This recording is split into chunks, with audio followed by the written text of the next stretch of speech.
Good morning, I'm Eric Mumper. I'm a geomicrobiologist here at The Ohio State University, and this morning I'm going to show you how to subculture using aseptic technique. So as a microbiologist, we use aseptic technique to try to reduce the chance of contamination of our samples. To do this process, you're going to need some gloves, some bleach, and some ethanol or ethyl alcohol. We use 70% ethyl alcohol here. Let me get my gloves on real quick.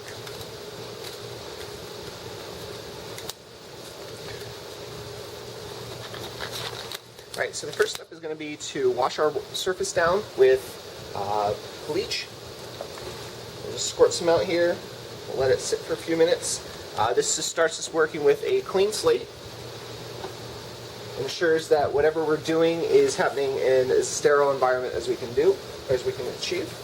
So we'll wipe up our bleach, and we'll follow up with ethyl alcohol to remove the bleach residue and kind of catch any bacteria or other microorganisms that might also be on the surface.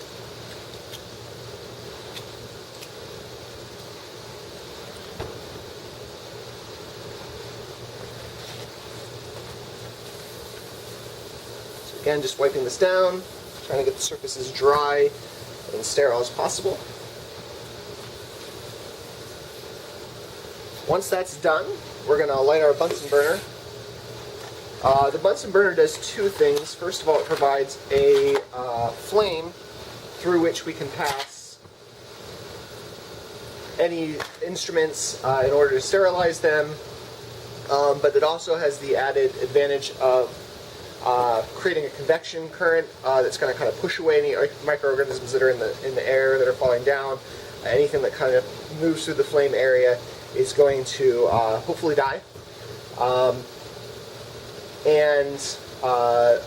going to try and work as close to this flame as we can for the rest of the day. So in order to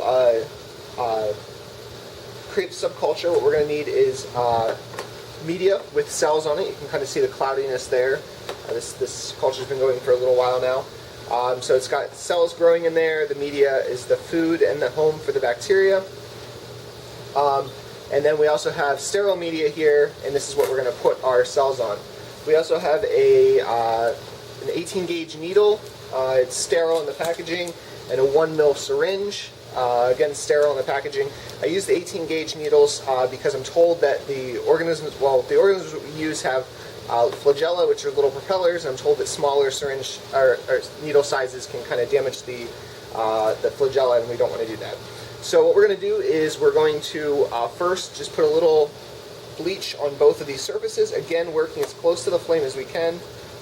We'll let that sit for a minute, come back with a Kim wipe or some sort of clean cloth, going to dab that up off the surface, and then we're going to repeat that process again with the ethanol. Again, this is just to hopefully kill any organisms that are residing on the surface here, and then to remove any bleach residue that's on the surface as well. Okay. Alright, so now that that's done, what we're going to do is I'll open up my syringe packet. They both open in the back, the syringe and the needle, which enables you to keep the important part sterile until you need to. And then I'm also going to open up the needle, same deal. Once this is open, I can remove our syringe, insert it in the back of the needle, try and keep all this as close to the flame as we can, pull out the whole needle with the cap on it, because we're not ready to remove the cap yet. We'll invert our bottle with the cells, remove our tip carefully, and then just insert the needle into the bottle. We're going to remove about 1 ml of media and cells, and then put our bottle to the side because we're done with that. Then we'll pick up our tube that is sterile. Again, invert it to kind of keep the cells in the media. Insert the needle into the back, into the rubber stop here, and then just slowly inject our cells into this media. Okay. Once this is done, we'll put the bottle away for the minute. We have a needle that has to go in the sharps, so we'll remove that, put it in the sharps. Don't ever recap. We have a syringe that is now a biohazard. It'll go in biohazard to be disposed of. And we have this bottle that now has cells in it. It's no longer sterile. So what we're going to want to do is label this right away so we don't forget what's in here. I just use this tape.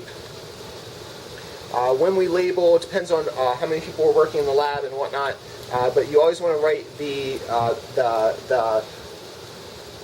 organism that's in here. So we're going to write AMB1, which is shorthand for the magnetotactic bacteria that's growing on this media.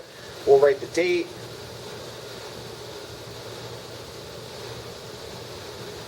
Of inoculation. If you're working with a bunch of media that has this different creation dates, you might want to put the media creation date. And if more than one person is going to be working with this media, you put your initials so that you can blame somebody if something goes wrong or if there are questions. So now that's organized, we know when that was inoculated, and we're ready to go with that. Now we can turn off our flame, and we actually have to clean up the same way that we cleaned up at the beginning. We're going to wash down our surface with bleach.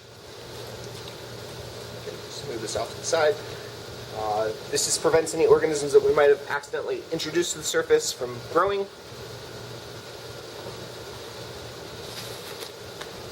And then, like we did before, we're going to follow up with ethyl alcohol. This is twofold: to remove the grease residue, which will corrode our stainless steel, and then also to kind of provide a second line of defense in order to kill any organisms that might be on the surface.